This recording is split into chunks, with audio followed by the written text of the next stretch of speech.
I mean, 2020 has really been something else. But we have made it. So, um, Do you feel exhausted by the year, or do you feel invigorated by the changes? I feel a little bit of both. I think it's natural for someone to be exhausted, but also to feel ready for like fresh start and Right. get through uh, and get through the rest of the pandemic. It's been such a draining year, and in many ways a tragic year, obviously for many people. So I think there's a mix of feelings there for most everybody, and I think that I think a lot of people are ready to turn the page to new things if we can get through it. But it's also sad, it's tragic. It's been a rough year. How about you? I really try and stay focused on minute by minute because that's all I have control over, Yeah. and I don't look too much into the past. Um, I have the utmost compassion and sympathy for those who have lost loved ones through this crazy time this year. And on that note, I am always hopeful for what is to come, no matter what transpires today or tomorrow. There's always hope because our thoughts are so powerful that we create our reality. And I have to live that way in my life in order to have peace and happiness. Um, some would say that that's like it's almost like you're lying to yourself, but truly that's how you create your own reality, is based upon the way you see things and your own perspectives in the world.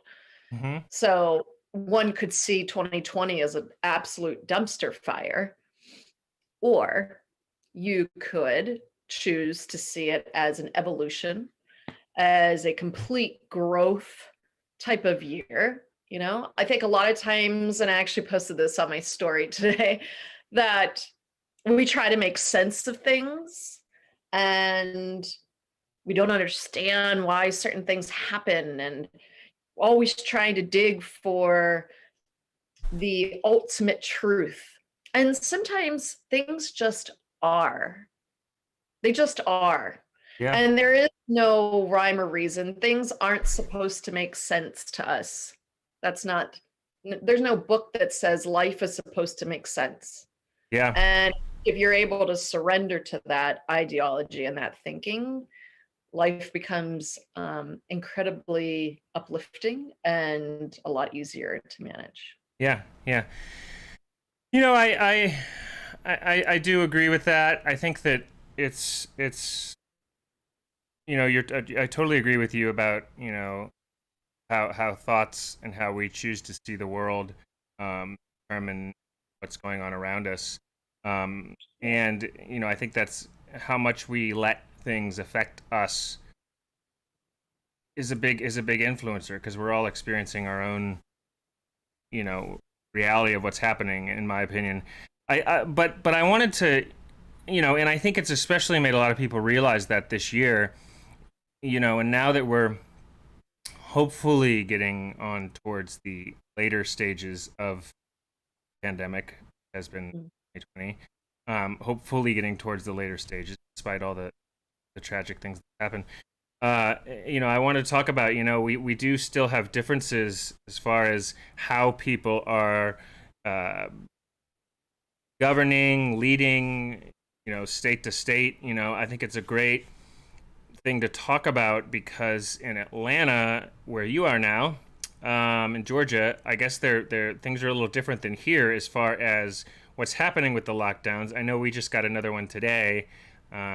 We don't have outdoor dining here in California for now for the next 3 weeks, but I think they also today, Governor Newsom cut out, I think spas I saw and salons.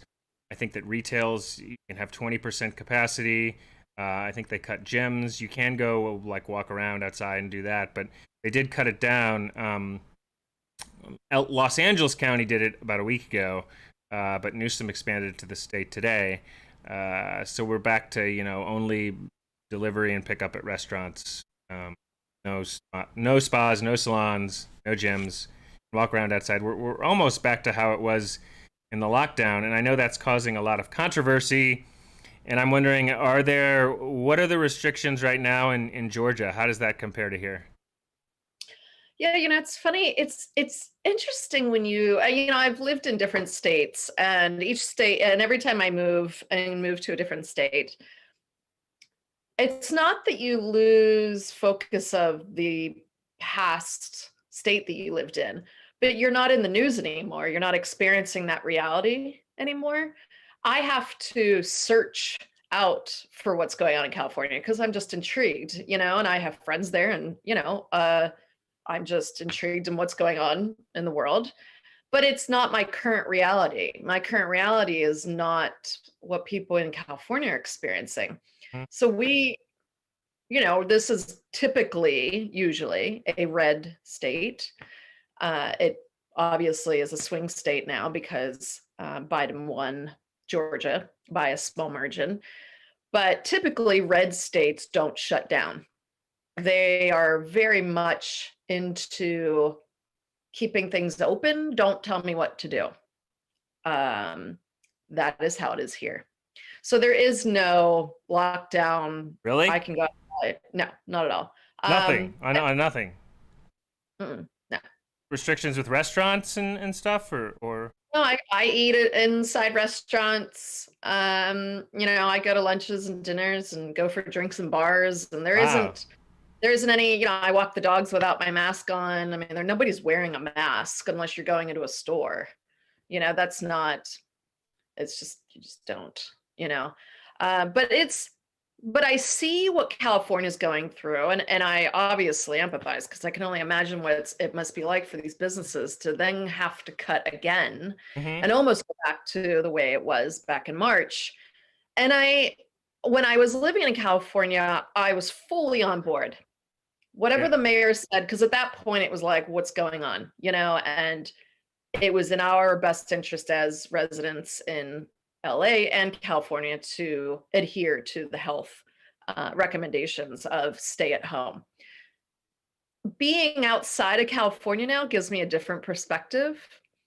And I can only speak from my point of view sitting here in Georgia. However, I can see the writing on the wall and can see how there's other counties now that surround LA that want to extract themselves out of the health department. There's more people that are completely against these new orders before, than they were back in March. And I have to agree with them. I'm not entirely sure. California was the first one to impose the stay at home. They were applauded for it back in March, and now they're doing it again. And their numbers are exploding. And I'm not entirely sure if another stay at home is really going to stop the surge of cases going on. Yeah. Yeah. I think that they obviously have their reasons, and the number got to a certain point where they felt that they had to take action and do something. It's just a question of how much that's going to help, and I don't think that anybody really necessarily has the answer to that. I think that the one thing I will give to hand it to Newsom and Garcetti is they are trying different things. They're trying to see how much this works, and I guess what I'm surprised more than anything is that we don't have an overall system that's looking at, okay, California's going to try lockdowns more strict. They're going to try this and that versus, okay, this state is not going to try much at all. How much is this effort to fix it helping versus this state's effort? And comparing the two efforts. I don't feel like we're doing anything as far as trying things to see what works and what doesn't. I mean, Right. why can't these states be, testing filters for trying methods to see what works and what doesn't, because it doesn't seem like anybody knows if lockdowns are working or if they're not working. Because if the lockdowns worked back in March, why are we doing them again? And if they didn't work, why are we doing them again? Right. So then so do you stay at home until a vaccine comes out? Is that the, I mean, I don't know. I don't know. And so that's kind of my thing on it, is everybody's trying these different approaches, but we don't have a system to see what works and what doesn't. We all just flail, and everybody argues on Twitter, and all the media corporations just argue with each other, and so there's never any. Yeah. There's not a system place, I guess you could say. I don't know. I wonder looking, at some point this will be in the past. Yeah. And history will look at this as either wildly a successful way of getting out of a pandemic, or it will be a complete tragedy and something of a learning experience of what not to do. I wonder what the LA residents such as yourself see this as right now. What is the sentiment there in terms of, oh my God, you're having to go back in again? Is everyone like, okay, let's do it? Or is everyone just like, okay, really, we're doing this again? I mean, you mean what's like the level of frustration, or? Yeah, I mean, I have to imagine people are like, okay, we looked at the, when I was there and we had to go in the lockdown, I didn't see too many people getting too upset about it.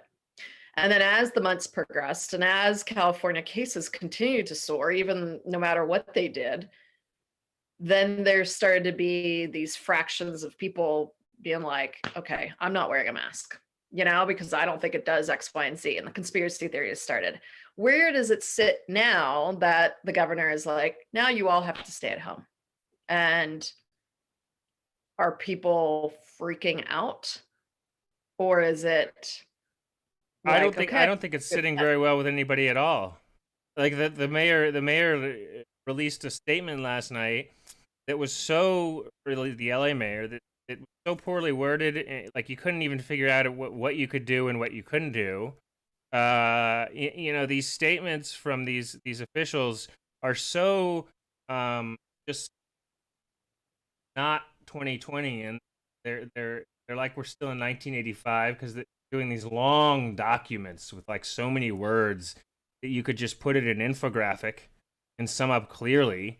I don't understand what benefit anybody has to putting a 12-page document about lockdowns out. Like, you can put that in a file somewhere so that you have an official contract, but when you're releasing it to the people and to the media, it should be a clear, picture, infographic, like boom, boom, boom, boom, boom, this is it.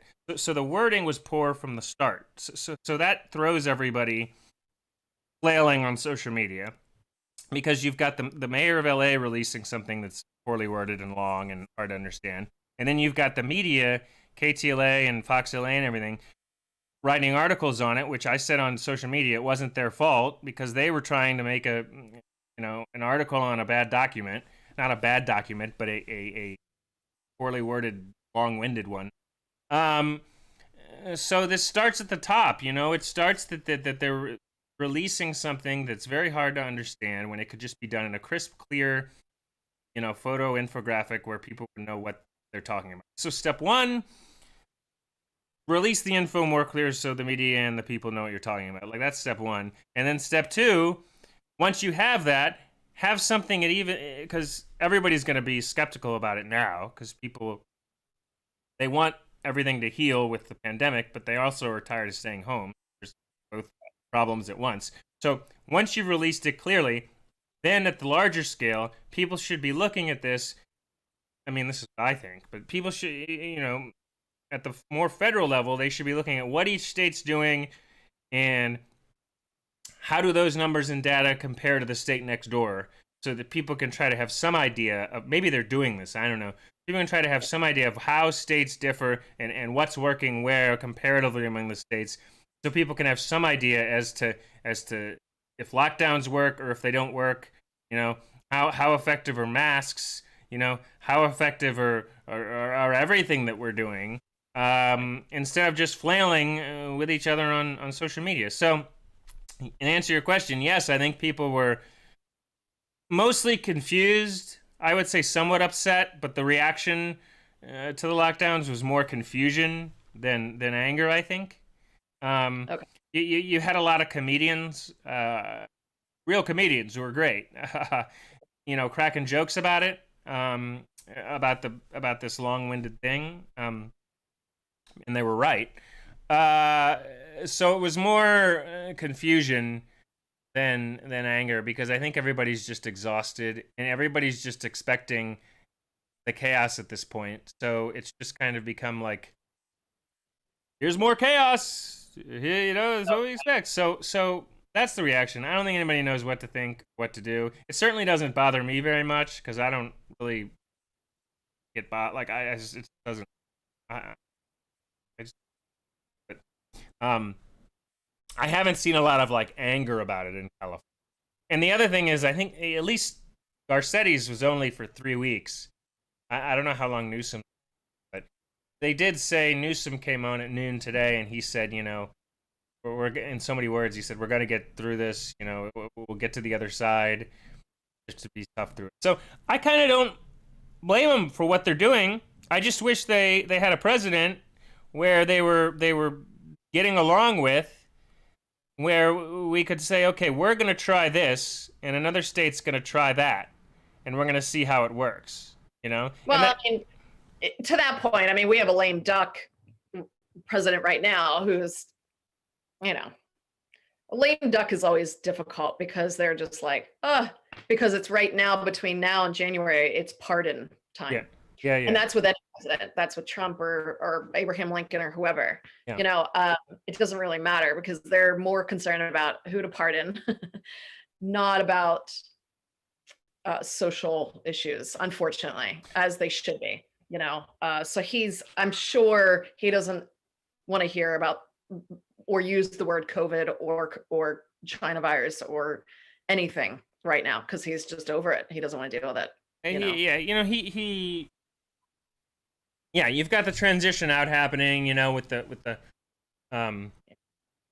they're focusing on pardons and doing all that, and I think that it makes things even more complicated, because you've got a president transitioning over, so that makes it more tricky. But yes, I think that's going to get us to a better place once there's just more. We're not very we're struggling with the united part of things. There's not a lot of what's the word? Cohesion? Cohesion? Cohesiveness. Right. I mean, to the rest of the world, we kind of look like the neighbor. You know how you're in like your house and you've got the neighbor who the siblings are always fighting with each other. Like they're always just fighting. And so you're trying to have dinner, and the two siblings next door and the house next door are they're always fighting each other. But you say to your husband or wife, those siblings just always fight, but they must love each other because they've been fighting for years. I guess the fighting is just part of maybe that's their version of true love, and more power to them. That's kind of how the United States was designed, like a couple of like an angry couple or a couple of angry siblings. We're just gonna. You're right. That's how the U.S. was founded. It was a group of people that were angry, right, at British rule. Right. So, empathy, compassion, love, respect is not in the fabric of this country. Right. That is on an individual level. Right. But in Scandinavian countries, for example, like Denmark, Finland, those are countries that are number one happiest place to live in the world, because they're built on the foundation of empathy, compassion, love, respect, unity, teamwork. Mm-hmm. The United States, though, united is in the true word of our country, is not exactly in the fabric of our culture, is to be united. It's much more about competition and how to be better than your neighbor, not how do you work together with your neighbor. That's a very different culture that we have here Right. versus other countries, Right. you know? We're And built that's around where conflict. now, right, when you add a pandemic in, it's, yes, you see all these wonderful stories of people helping one another, et cetera. However, when it comes from a state level, it's not about how I can help each state. It's like, you're on your own. Sorry, New York, or sorry, California. Georgia doesn't give a shit about California, but we're all part of the country. Wouldn't you think every state would be concerned and how, like, no, because one is Republican and one is Democrat. Right. And that's what's so interesting about the United States is that it's very polarizing and very divisive in the way it's run, you know. And I wonder how the vaccines will work when it comes to different states and their political leanings. Yeah. So, you know, you've got California, that's a very liberal state. Lots of different views. Lots of people move there because they have more of a hippie, natural, alternative view, alternative medicine type of view. Mm-hmm. You know, Oregon, same way, Washington.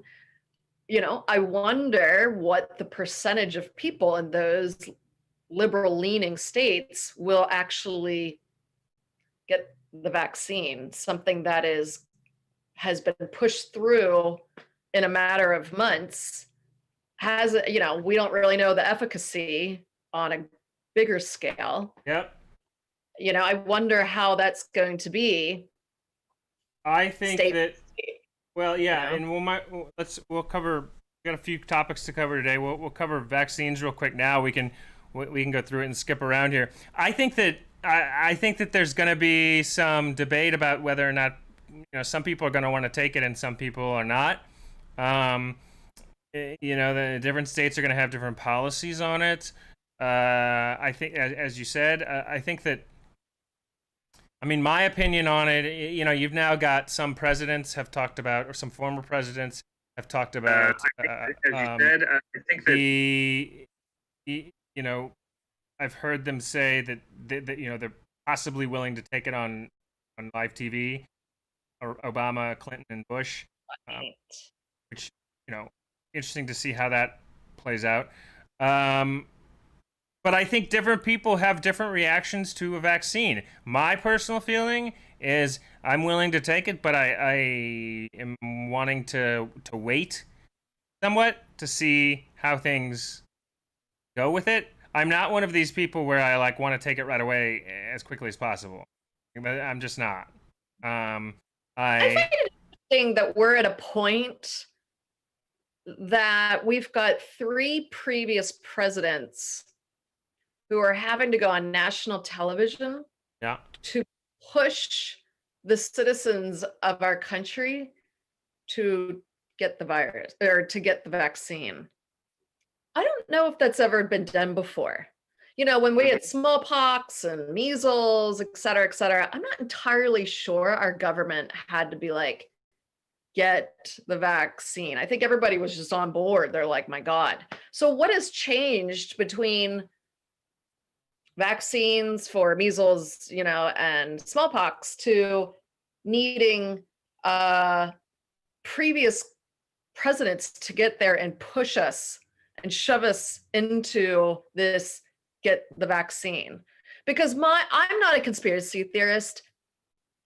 However, when I see articles and when I see news stories about government pushing things on you, to the point where when you go to the doctors and they're pushing the flu vaccine on you and get angry when you say, no, I don't want a flu vaccine, it makes you curious just a bit as to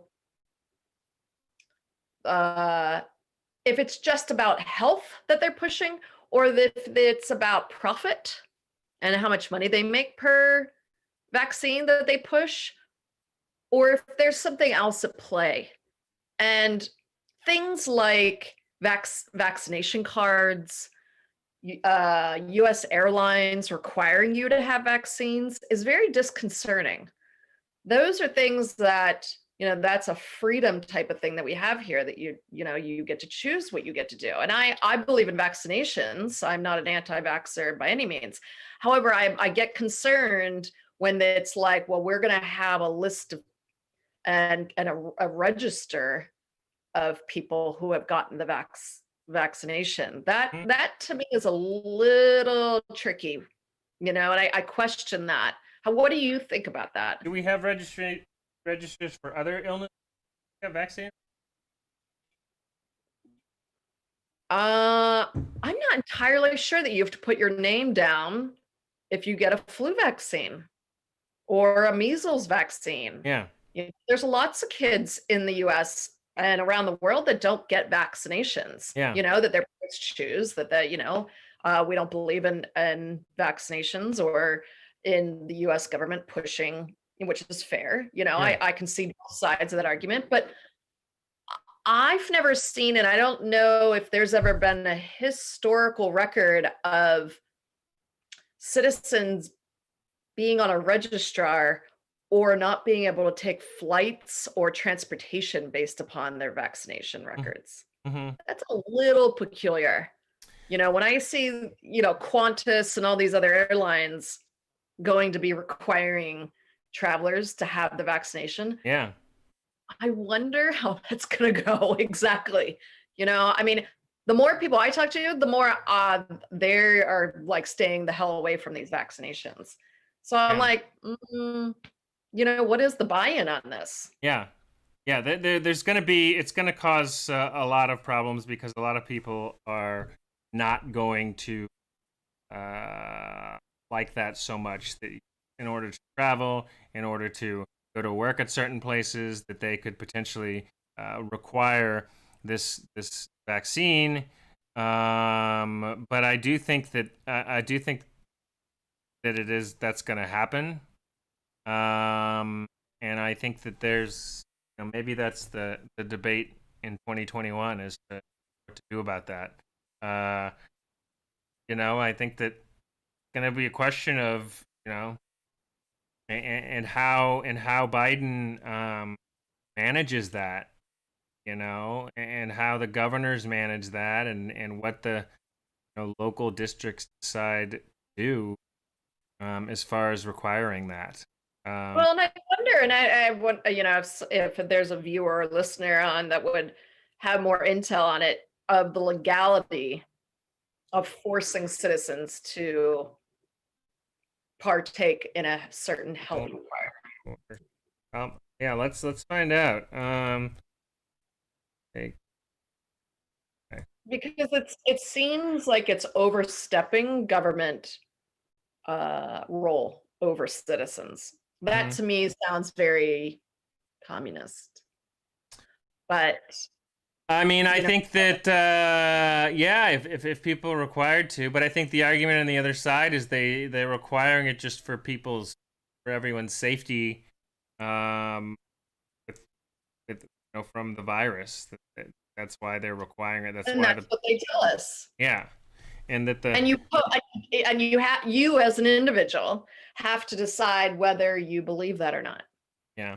And I think we all have different opinions on that. When I see past presidents getting up and saying, I'll get the vaccine on live TV, it just seems a little pushy to me. I'm not entirely sure the PR around that needs to be that pushy. I question when someone or some company is that pushy with things. Yeah. Had they not been so out and getting all the past presidents involved and stuff, I think I would have been more signed on to it. But now that it seems a little like you have to do it, I get curious about that a little bit. Yeah, I think so. I do think that they're doing it. It's for health and safety. I think that it's going to be I don't know how strict they're going to get about it, but it looks like they are going to get somewhat strict, and I think that I forget what the other thing I was going to say about it was, but I saw in regards to this, I saw someone saying that they should have, rather than the former presidents, have like certain media figures take the vaccine as opposed to former presidents. That if you have, I think they said like Sean Hannity and Tucker Carlson taking it publicly, it would influence people more than having former presidents take it.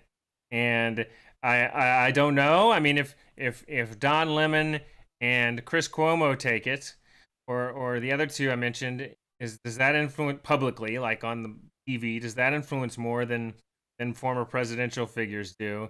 And I mentioned on Twitter today, it brings into the fact, like, are people more influenced by people in the media or by former presidents? Like, how powerful is that form of influence becoming?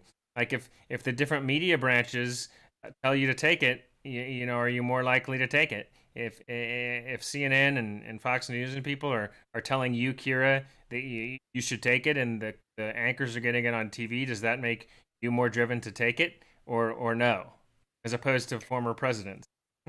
Yeah, I think it comes down to repetition, and that's how you get anyone to do anything, is get it into their brain pattern, to the point where they believe that they have to do something, because you're constantly putting it in their face all the time.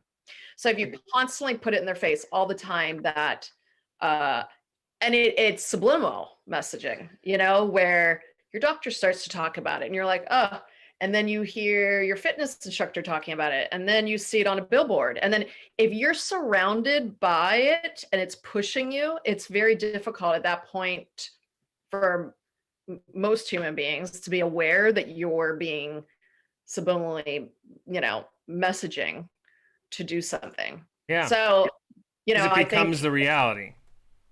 Because it becomes the reality. And then you correct. And it's a warped type of sense where you're like, well, it's a very old school advertising way to do things, where if you ever see old advertising, it was pretty ballsy what they would do. And we're talking like magazine kind of type, lots of verbiage. The depictions and the images were a little like, Jesus. And they would be so brazen to say, well, you don't want to smell for your husband. You have to use deodorant now. And nobody knew what the hell deodorant was. But it was so in your face, like, oh, what kind of person would you be if you didn't buy this vacuum? All your neighbors are going to look at you like they took such a hardcore way of pushing something onto you. Advertising is not as much like that before or now, but it's a lot more behind the scenes where we don't know it's happening.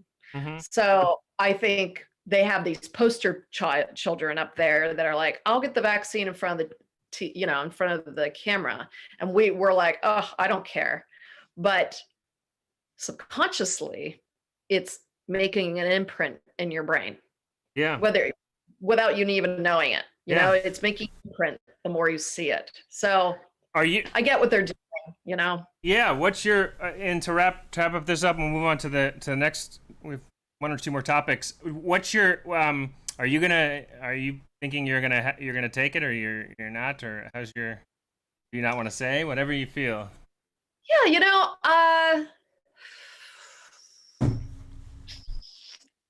she doesn't know. She doesn't know. I mean,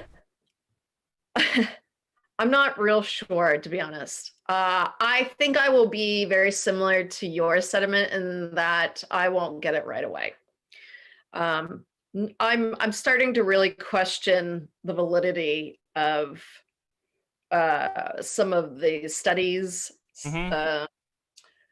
And I just question whether or not that's really a needed vaccination. When a pregnant mother is about to deliver her child, she has to tell her doctor, and the doctor is very forceful about it. You need to tell me what vaccinations we're doing before the child's even born. and they write it down. It's a whole thing. And because it's like, okay, these are the ones that you're doing. These days, you don't have to get all of them. You can tell them, because your baby's getting like 20 or 30 different injections Mm-hmm. the first like month, it's kind of crazy. Now you don't have to get all of them. Like, oh, well, that's a nice to have one. But if you don't want to give your baby all of them, not a big deal. Just give these select 4. I wonder if COVID's kind of like like shingles. Do you, as a 65 or year older person, have to have the shingles vaccination? Right. I mean, it's a nice to have. Do I want to subject myself or whoever to the potential side effects of taking it? Maybe not, So long story short, I think I'm going to wait until it's absolutely required to live in the United States in order to have this vaccination. Yeah, no, that totally understand that point of view, and I'm gonna wait until it's like, I want to see how things go. I'm not like in a rush to put it in right away, which I know some people very much are. I will say, wrapping up this topic, Vernon Daniels is here. He's great guy, always here. Lots to say. We love Vernon. He says he can't force a citizen to do anything. I will not take the vaccine. My daughter died from the vaccine in 1991. Wow, I'm so sorry, Vernon. Oh my gosh, how awful. Yeah, and I told him in the chat, so sorry to hear that. He says, there's mercury and thermosol heavy metals. He said about it. And that's the thing where you hear parents, of that, unfortunately have had horrible. And I've actually, and not to dismiss anything or, to make it any less than, a child dying, but it's the same thing in animals as well. People have had puppies die from vaccinations that they give them when they're puppies, and they're just normal vaccinations. And they find out that it was the vaccination that killed them. So that you've got these, and same with children. I think everyone's genetic code is different, as we know. And I think everything we take will have a different effect on someone. So though you may get the vaccine, or a baby may get a vaccine and be fine, the next child may not be. And you know what I mean? Or the next person may have horrific side effects. Yeah. And I guess that's the gamble you take, and and I personally, and I think you're the same, wouldn't judge anyone who refuses to get vaccinations or immediately signs up for him. I think it's an individual judgment call that you have to make based upon your own body, your own wellness, your own ideology that you decide on. Totally. No, I agree. And I actually heard rumors too that and then we'll move on, that YouTube was taking down channels that spoke against vaccine and something. And that's ridiculous if that's going on. Oh no, that's been going on for a while. Facebook takes it down. Facebook and YouTube hate people that talk badly about 5G and vaccinations. Those are the two topics you cannot talk about on YouTube or Facebook unless you want your video to be taken down. All right. Well, hopefully we've been open-minded enough where we'll be all right. I guess we'll see. Okay. We need to wind down in the next 5 minutes or so, but I know there's just a couple other things. I wanted to talk real quick, just touch on this. There's been all over the world now, these monoliths. Did I say that right? Monoliths showing up. There was one in Utah, in the Utah desert, about a week and a half ago. Lots of tourists then showed up. It was discovered by some people that were, the government people. I think they were counting the sheep or something, and they discovered it. Yeah. And people have been showing up, and then recently, I guess it was a couple days ago, some locals went and they actually took down the monolith.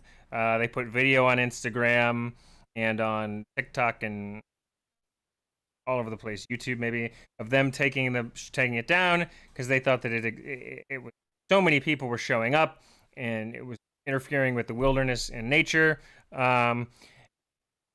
if you want to get, I can tell you my opinion. My opinion is, and then I'll let you go. My opinion is that an artist put it up, but it might be aliens. It might be aliens. My opinion is that an artist put it up, and it was there for a good long while, and that it was then taken down. There's a lot of artists, and now we've got copycats putting them up everywhere. People can speculate that it was aliens doing it. You're welcome to speculate that, but it was likely a local artist, and it was kind of speculated that it was then stolen when it disappeared. It wasn't aliens that removed it, and then it turns out those locals took it down. So it's lovely. It's a great kind of,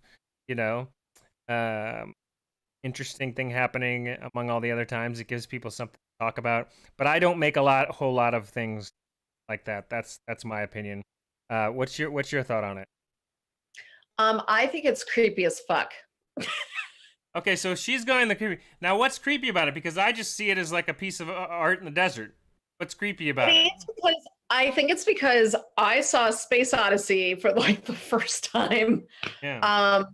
At Hollywood Forever Cemetery when they had their movies over the summer, and you have your little picnic, and I'm like, oh Mom, why don't we go and see Space Odyssey? And we're sitting there, and she had never seen it, and it came out in the 70s or something, and I seem to have missed that. I missed that class in college where you had, the movie class or the film class where you had to watch that. I think I had to watch Deer Hunter instead. Vernon agrees with you. Vernon agrees with you, by the way. He loves where you're going. Keep going. He says, I'm with you, Kira. Keep going. Yeah. I think it's creepy as fuck. And I think it's because I've seen the movie, and that movie destroyed my brain in so many ways.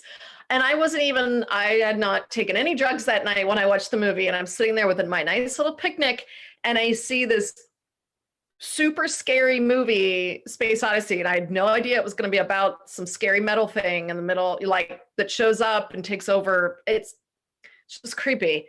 And now they're showing up on planet Earth. Like, no, I can't even look at the news articles that have the images of them. Yeah, because it scares the shit out of me. I don't know where they're coming from.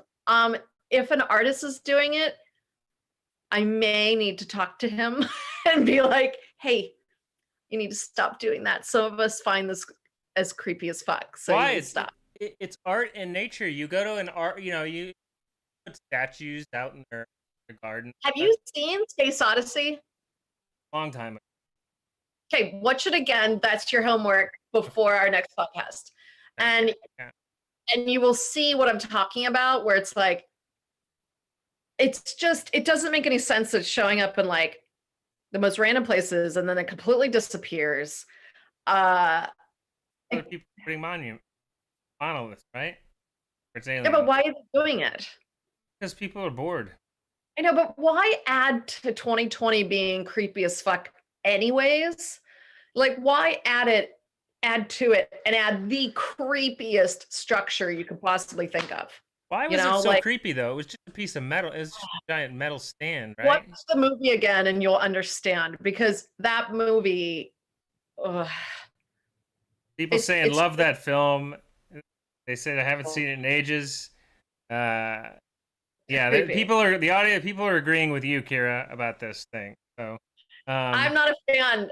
Jeff, your homework for the next week is to watch the movie again, and see, and maybe you'll see the perspective of a very scary metal monolith thing sticking out of the ground in the middle of nowhere, and how creepy as fuck that is. Okay, I'll watch that. In the next podcast, we'll touch on that because Kira and I have some different monolith views, which is a good thing.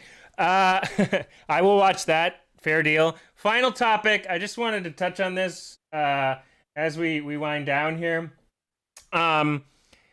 We have in our past podcasts, we've talked a lot about protests and Black Lives Matter and what was happening, for all summer and such. And there was the defund the police slogan logo, statement. People call it different things. I saw Obama came yesterday or the day, I think it was the day before, and said, what was he said? It was kind of a snappy slogan, a snappy logo. And he kind of, I don't know his exact words, but he intimated it, or he said something to the matter of you don't gain people's interest and attention that way. It's not how you gain following, and the inclination was that they need to move on from defund the police. I know you and I have talked lightly about it. My opinion is he wasn't saying that before. I mean, he didn't say that a few months ago. Now he's saying that. I know that a lot of people were not very happy at all with Obama when he said that about defund. Curious, what's your thought on that? I think that's a PR nightmare. I think whoever came up with defund the police should be fired, because that was, I think that caused some serious issues. No matter what political side you are on, when that was like the pinnacle call from all the senators, super angry with all getting angry right after all the election happened. They all got a call, and Nancy Pelosi was on it, and they were all flipping out because they couldn't believe that they had lost, some of the races in the House and in the Senate. And many of them blamed that slogan of defund the police because it doesn't, I know a lot of people were like, well, Obama had, hope and peace or whatever. And it's like, that's a nice, positive, everyone can get behind that. Who doesn't want hope and peace or whatever it was, defund the police. Oh, you've just painted yourself into a horrible corner, and it's like, if you're going to say defund the police and use that as your slogan, it better mean you might as well go full on far left and say, yep, we need to defund all the police. But it can't be a wishy-washy, no, that's not what it means. It means that we need to take some of the budget and put it into mental health. And no. Reform the police. Reform or something else, but defunding, that is a PR nightmare. Terrible idea. You don't like defund. Terrible. That was awful. Okay, because I think that the search is, what they're doing here is making a better place, a better world for people.